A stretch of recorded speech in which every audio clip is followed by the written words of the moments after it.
वो मर्द नहीं जो डर जाए हालात के खूनी मंजर से। जिस दौर में जीना मुश्किल हो उस दौर में जीना लाजिम है। बहुत शुक्रिया नूर खान साहब। यकीनन मैं अगले मुकर्रर जनाब शम्स खान न्याजी साहब से गुजारिश करूंगा, शम्स खान न्याजी साहब स्टेज पे आ जाएं।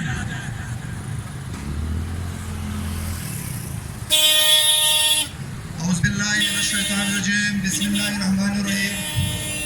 ये खामोश मजाजी तुम्हें जीने नहीं देगी, ये खामोश मजाजी तुम्हें जीने नहीं देगी। जीना है अगर तो कोहरा मचा दो। मेरे दोस्तों, मैं बस एक रिक्वेस्ट करूंगा, बाकी बातें सैयद रिफाकत अली गिलानी साहब और बाबर खान कितरान साहब आपसे करेंगे। मैं बस रिक्वेस्ट करूंगा वजीर आजम ऑफ पाकिस्तान कमर जावेद बाजवा साहब से, चीफ जस्टिस साहब पाकिस्तान